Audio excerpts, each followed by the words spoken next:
Hello everyone. So last session पे हमने electronic effects को स्टडी किया, रेजोनेंस, हाइपर कॉन्जुगेशन, इंडक्टिव, बहुत सारे इफेक्ट्स। अभी हम क्या करेंगे, इन इफेक्ट्स का एप्लीकेशन करेंगे। एट द सेम टाइम हम रिएक्टिव इंटरमीडिएट्स, मतलब रिएक्शन के इंटरमीडिएट्स क्या होते हैं और क्या क्या हो सकते हैं, इनको भी स्टडी करेंगे। तो कौन कौन से इंटरमीडिएट होते हैं हमारे पास? मोस्टली जो हमारे लिए इंपॉर्टेंट है वो है कार्बोकैटायन, कार्बेनायन और फ्री रेडिकल। तो इस सेशन में हम बस कार्बोकैटायन को डिस्कस करेंगे, देन कार्बेनायन को, देन फ्री रेडिकल को। ठीक है, तो एक एक करके सारे डिस्कशन करेंगे। तो उससे पहले कुछ बेसिक समझ लेते हैं कि इंटरमीडिएट्स होते क्या है। तो अगर आप इंटरमीडिएट को देखोगे, एक रिएक्शन होते हैं। रिएक्शन में क्या चाहिए आपके पास? रिएक्टेंट चाहिए। तो रिएक्टेंट से कभी कभी क्या होता है, डायरेक्टली प्रोडक्ट मिलता है बिना किसी इंटरमीडिएट के। बट समटाइम्स क्या होता है, रिएक्टेंट से आपको एक इंटरमीडिएट मिलेंगे और फिर उस इंटरमीडिएट से प्रोडक्ट मिलेंगे। अब रिएक्टेंट और प्रोडक्ट जो होता है ये बहुत स्टेबल होता है। रिएक्टेंट भी स्टेबल होते हैं क्योंकि एक मॉलिक्यूल होते हैं, और जो प्रोडक्ट होते हैं ये भी स्टेबल होते हैं क्योंकि ये भी एक मॉलिक्यूल होते हैं। पर जो इंटरमीडिएट होते हैं इसको हम थर्ड ब्रैकेट के अंदर लिखते हैं। क्यों? क्योंकि इंटरमीडिएट स्टेबल स्पीशीज नहीं है, ये नॉट स्टेबल होता है। एज ये नॉट स्टेबल होता है इसलिए इसको हम कभी कभी रिएक्टिव भी बोलते हैं। इसीलिए मैंने पहले से ही इसका नाम रिएक्टिव इंटरमीडिएट्स रखा, क्योंकि जो भी इंटरमीडिएट्स हमारे सिलेबस में है, जो भी इंटरमीडिएट्स दुनिया में है, सारे के सारे रिएक्टिव होते हैं, स्टेबल नहीं होते। मतलब intermediate can not be a product. तो आप समझ लेते हैं कि ये इस इंटरमीडिएट का क्या क्या प्रॉपर्टी होते हैं। देखो, इंटरमीडिएट के बहुत शॉर्ट लिव्ड होते हैं, मतलब एज ये स्टेबल नहीं है तो ये शॉर्ट लिव्ड होगा, मतलब बहुत कम टाइम के लिए ये जिंदा रहेगा, मतलब बहुत कम टाइम के लिए ये इंटरमीडिएट के फॉर्म पे रहेगा, फटाफट वो प्रोडक्ट फॉर्मेशन की तरफ जाएगा। ठीक है। सेकेंड जो प्रॉपर्टी होता है, ये जो इंटरमीडिएट होते हैं ये एक रियल स्पीशीज है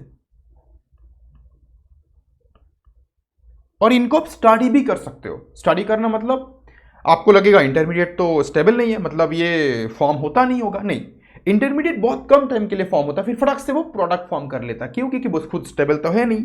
तो हम इस इंटरमीडिएट को स्टडी भी कर सकते हैं कि ये इंटरमीडिएट ज़्यादा स्टेबल है या कम स्टेबल है। मतलब ये तो अनस्टेबल, कम स्टेबल है ये, पर उनमें से भी इसका स्टेबिलिटी बहुत ज़्यादा कम स्टेबिलिटी है या बहुत थोड़ा बहुत स्टेबल भी है, उसको हम एनालाइज कर सकते हैं इस इंटरमीडिएट को स्टडी करके। तो कितने इंटरमीडिएट होते हैं? टोटल 7 इंटरमीडिएट हो सकते हैं पूरे के पूरे।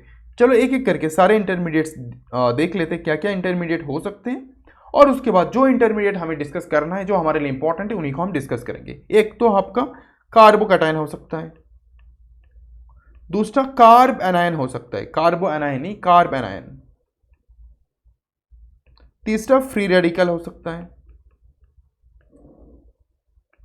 चौथा कार्बिन हो सकता है, फिफ्थ नाइट्रीन होता है, 7 बेंजाइन होता है, 8 उप्स नॉट 7 6 7 बेंजाइन 8 होता है आयन रेडिकल। तो टोटल 7 डिफरेंट टाइप्स के रिएक्टिव इंटरमीडिएट हो सकते हैं, और ये सारे इंटरमीडिएट क्या है? रिएक्टिव है। मतलब रिएक्शन, फटाफट रिएक्शन में पार्टिसिपेट करते हैं, बिल्कुल भी स्टेबल प्रोडक्ट फॉर्म नहीं कर, मतलब बिल्कुल भी ये प्रोडक्ट नहीं हो सकता, ये एक इंटरमीडिएट है, दे आर रिएक्टिव। आगे बढ़ते हैं। अब ये इंटरमीडिएट में से, ये जितने भी इंटरमीडिएट हमने देखा, इनमें से हमारे सिलेबस में बस इसको पढ़ना है डेप्थ में, इसको डेप्थ में, इसको डेप्थ में, और बाकी ओके, जस्ट इसका थोड़ा बहुत आइडिया होना चाहिए। इसका थोड़ा बहुत आइडिया जस्ट मैं दे दूंगा, इसका भी आइडिया और इसका भी थोड़ा बहुत ही आइडिया, मतलब जस्ट आइडिया दे दूंगा, क्योंकि आपको ज़्यादा यूज़ होने वाले हैं नहीं। बस क्या है मैं बता दूंगा, पर इन डेप्थ हमें इन तीनों को ही पढ़ना है। तो शुरू करते हैं इस सेशन पे कार्बोकैटायन को सबसे पहले। ठीक है, तो शुरू करते। तो अब ये कार्बोकैटायन, कार्बेनायन या फ्री रेडिकल ये किस तरीके से फॉर्म होते हैं ये देख लेते हैं, इनमें डिफरेंसेस क्या है ये भी देख लेते हैं। चलो, तो मान लो आपके पास एक स्पीशीज है, जैसे कि मान लो मैं लिख रहा हूँ CH, तीनों पे H है मान लो, और यहाँ पे मान लो Z बॉन्ड है। ठीक है, तो मैं इसको 3 बार लिखूंगा टू मेक इट सिंपल। 1 2 और ये 3। अब इनमें क्या करना है मुझे, ये जो CZ बॉन्ड है, इस बॉन्ड को देखो, इस बॉन्ड में कितने इलेक्ट्रॉन है, डेफिनेटली 2 इलेक्ट्रॉन होंगे, यहाँ पे भी 2 इलेक्ट्रॉन है और यहाँ पे भी 2 इलेक्ट्रॉन इन्वॉल्व है, करेक्ट। अब ये जो इलेक्ट्रॉन्स है, अब क्या किस तरीके से क्या करना है, हमें इस बॉन्ड को ब्रेक करना है। तो ब्रेक हम 2 तरीके से कर सकते हैं। पहला तरीका देखो, हम इन दोनों इलेक्ट्रॉन को Z के ऊपर दे सकते हैं। तो ये इलेक्ट्रॉन किसका है, Z का है, ये इलेक्ट्रॉन किसका है, कार्बन का है।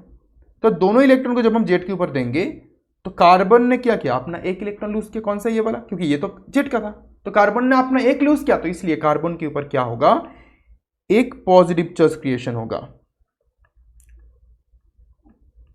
क्योंकि कार्बन ने अपना एक इलेक्ट्रॉन लूज किया और Z माइनस बन के यहां से निकल गया, ठीक है।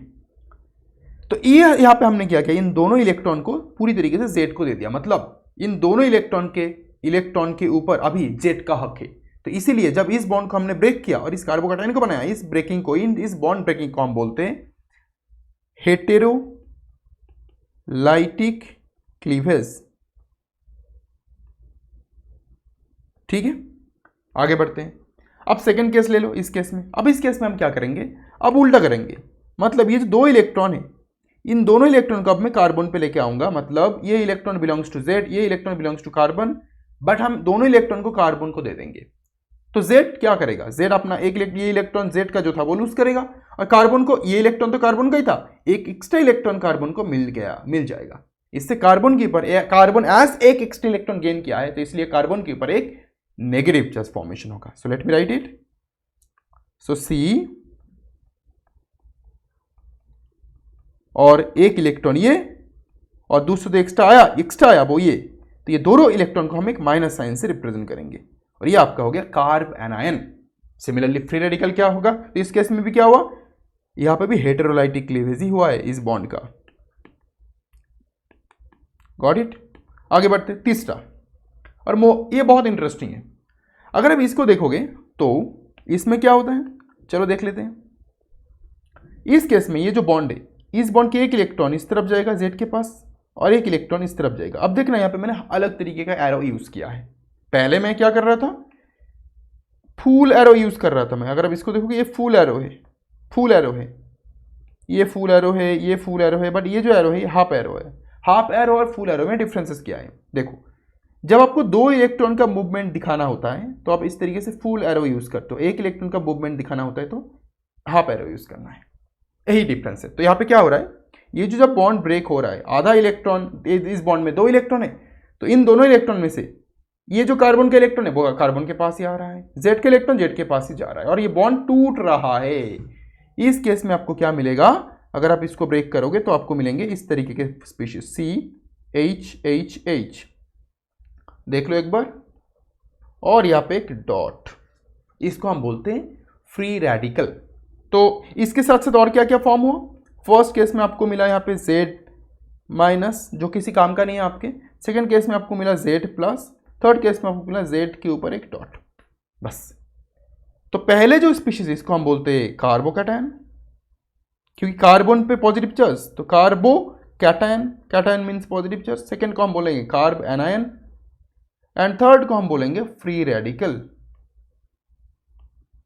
ठीक है। ये आपके डिफरेंट स्पीशीज है। अभी इन तीनों में से इस सेशन में हम बस कार्बोकैटायन को पढ़ेंगे, अगले में कार्ब एनायन, फिर उसमें free radical in depth study करेंगे। शुरू करते हैं कार्बोकैटायन से। तो कार्बोकैटायन कौन है, कार्बोकैटायन ये है, तो इसको मैं कॉपी कर लूँ इस पोर्शन को,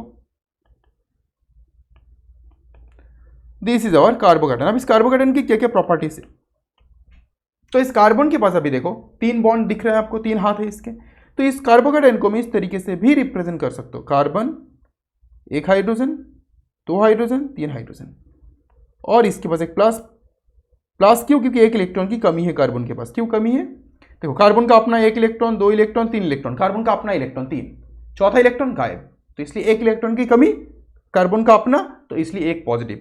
इस पॉजिटिव बेसिकली आप इस p ऑर्बिटल में शो कर सकते हो, वैकेंट p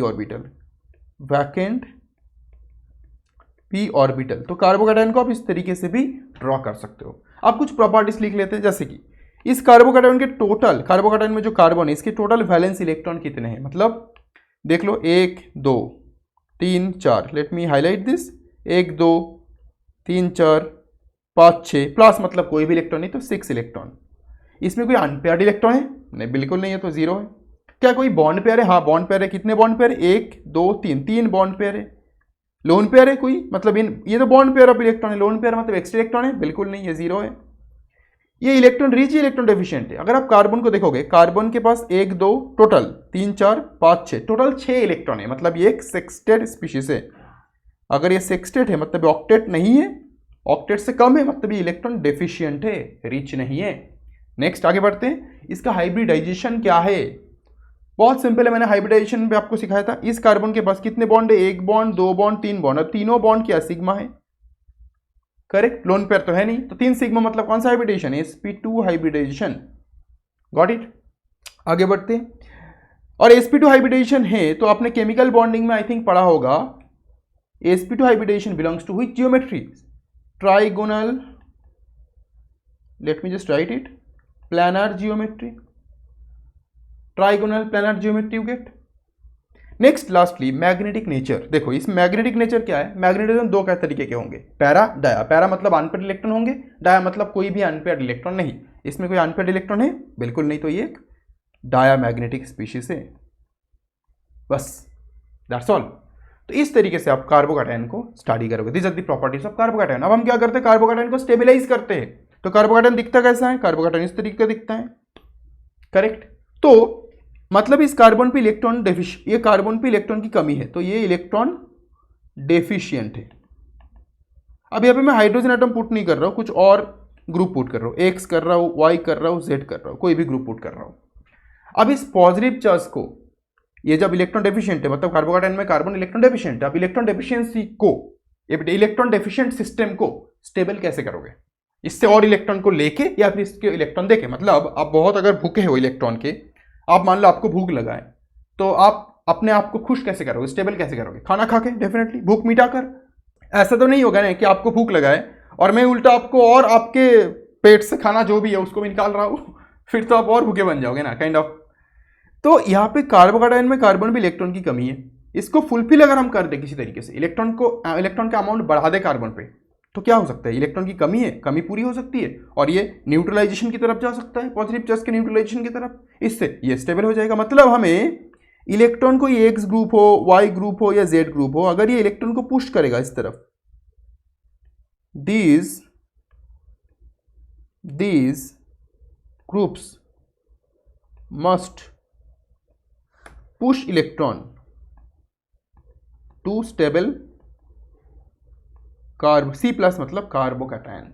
बहुत सिंपल चीज है। आप कौन कौन से, ये एक्स वाई जेड ग्रुप कुछ भी हो सकता है जो इसको पुश कर सकता है, बाय रेजोनेंस इफेक्ट कर सकता है, बाय हाइपर कॉन्जुगेशन कर सकता है, बाय इंडक्टिव इफेक्ट कर सकता है, कुछ भी इफेक्ट, या फिर ये सिस्टम एक एरोमेटिक सिस्टम होके भी कर सकता है।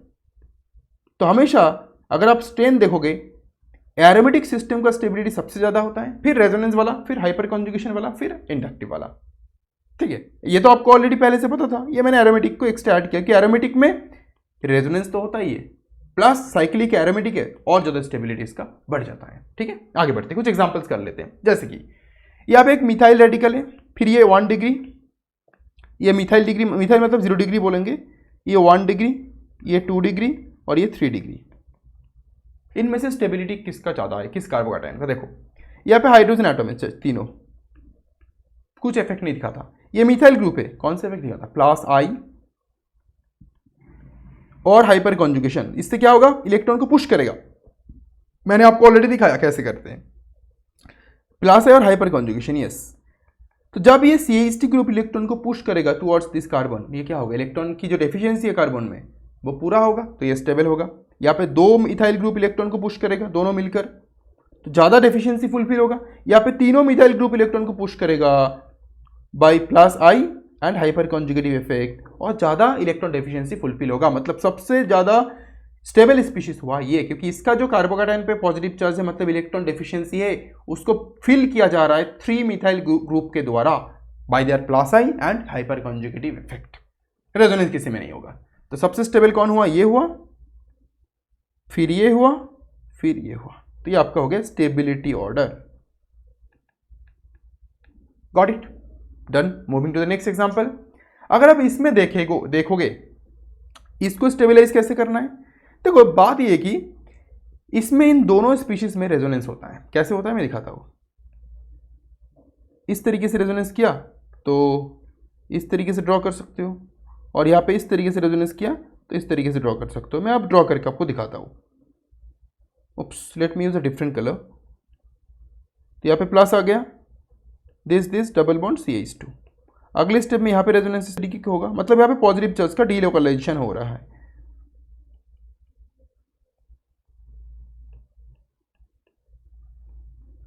फिर और कर लो, यहाँ पे इस तरीके से रेजोनेंस होगा। अब मुझे पता है एक क्वेश्चन आपके मन में आ सकता है, आएगा कि नहीं मुझे नहीं पता, पर आ सकता है, व्हिच इज कि पॉजिटिव चार्ज का डीलोकलाइजेशन तो हो रहा है। पॉजिटिव चार्ज एक जगह से दूसरी जगह पे ट्रैवल तो कर रहा है, मॉलिक्यूल में ट्रैवल तो कर रहा है पॉजिटिव चार्ज। इससे स्टेबिलिटी का क्या रिलेशन है? सोचो, अगर पॉजिटिव चार्ज अकेले एक जगह पे होता तो उस जगह पे इलेक्ट्रॉन की कमी होती। ये कार्बन रोता बैठ के कि मेरे पास इलेक्ट्रॉन की कमी है।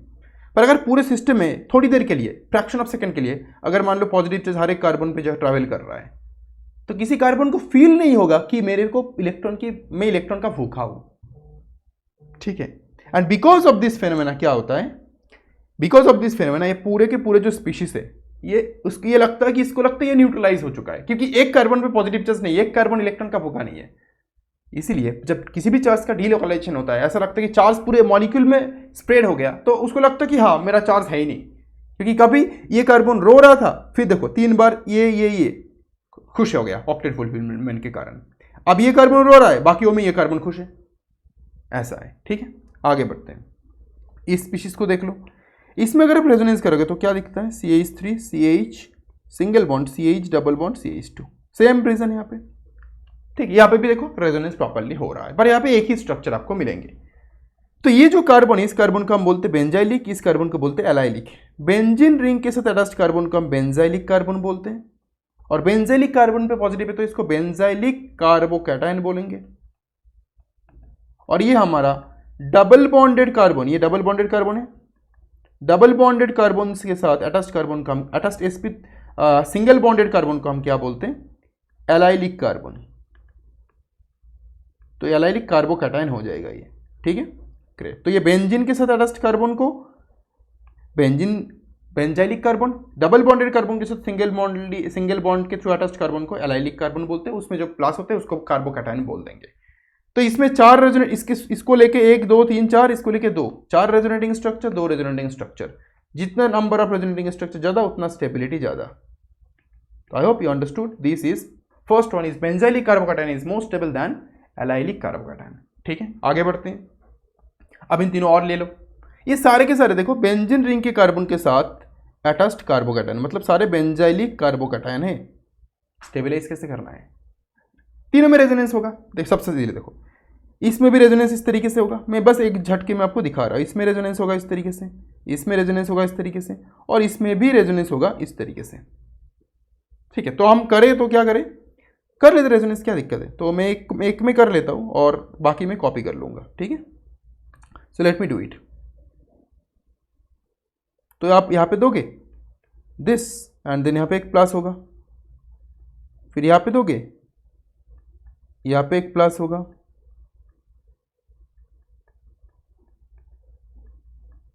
और फिर लास्टली यहाँ पे दोगे तो just a second, late me just shift this thing little bit, या तो यहाँ पे एक प्लस होगा, डबल बॉन्ड, यहाँ पे एक प्लस आ गया, and you got this and this. तो इस पोर्शन को मैं कॉपी कर लूँ and let's put it everywhere. ये रेजोनेंस हर किसी में होगा, मैंने अभी तक ग्रुप्स पुट नहीं किए, ग्रुप्स अभी मैं पुट करूँगा। ठीक है, दिख गया आपको, सब में हो रहा है। अब यहाँ पे एक CH3 ग्रुप है, CH3 ग्रुप है, CH3 ग्रुप है। यहाँ पे कौन सा ग्रुप है, हाइड्रोजन है, कुछ नहीं है, मतलब हाइड्रोजन है, हाइड्रोजन है। यहाँ पे कौन सा ग्रुप है, NO2 ग्रुप है। NO2 को अगर आप ड्रॉ करोगे तो ऐसे होता है NO2। मैं एक बार में ड्रॉ कर रहा हूँ, बाकी मैं NO2 लिख रहा हूँ। हर किसी का मोटो क्या है कि कुछ भी करके इस पॉजिटिव चार्ज को न्यूट्रलाइज करो। देखो अब बोलोगे सर यहाँ पे तो हर पॉजिटिव चार्ज का इक्वल डिलोकलाइजेशन हो रहा है, यू आर राइट, एब्सोल्युटली। जब इक्वल डिलोकलाइजेशन हो रहा है तो नंबर ऑफ रेजोनेटिंग स्ट्रक्चर भी सेम होगा।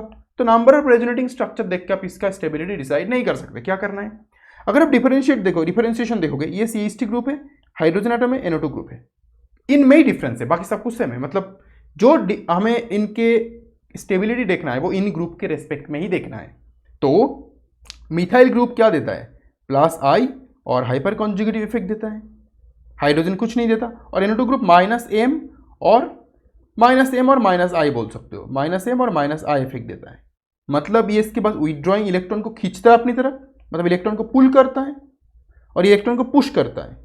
This group pushes, this group pulls electron. तो मैंने क्या बोला, एक कार्बोकैटायन के कार्बन पे पॉजिटिव चार्ज यहाँ पे, यहाँ पे, यहाँ पे। अगर इसको इलेक्ट्रॉन कोई दे रहा है तो पॉजिटिव चार्ज क्या होगा, न्यूट्रलाइज होगा।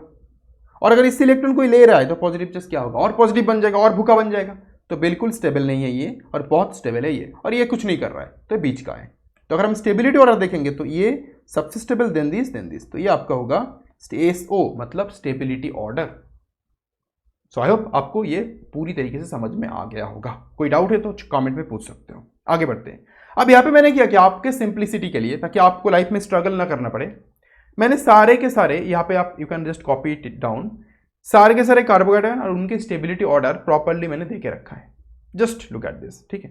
तो ये सिस्टम को छोड़ के बाकी सिस्टम तो आपको समझ में आ जाएगा, ठीक है। कैसा pH मतलब आपको पता है, pH मतलब होता है इस तरीके के बेंजीन रिंग। अगर किसी को नहीं पता है तो इस तरीके के एक बेंजीन रिंग के जो ग्रुप होते हैं उसको हम pH रिंग बोलते हैं। तो इसमें इजीली बहुत बार इस तरीके से रेजोनेंस हो सकता है। एक के लिए 3 3 3 9 रेजोनेटिंग स्ट्रक्चर मिलेंगे, बहुत ज़्यादा रेजोनेंस होता है, तो इसलिए ये स्टेबल है। जितना ज़्यादा रेजोनेंस उतना ज़्यादा stability in case of carbocation. तो और ये क्या है, इसमें भी उतना होगा। पर ये क्या है, सबसे इंपॉर्टेंट चीज़ है, ये एरोमेटिक स्पीशीज है। मैंने आपको बोला एरोमेटिक हमेशा सबसे ज़्यादा स्टेबल होता है, देन रेजोनेंस वाला, देन हाइपर कॉन्जुगेशन वाला, देन इंडक्टिव वाला। तो ये एरोमेटिक, क्योंकि एरोमेटिक में रेजोनेंस तो ऑलरेडी होता है, तो दोनों इंक्लूड हो गया ना। और साइक्लिक सिस्टम ज़्यादा स्टेबल होता है बिकॉज ऑफ रिंग ब्लॉक है पूरा, राइट।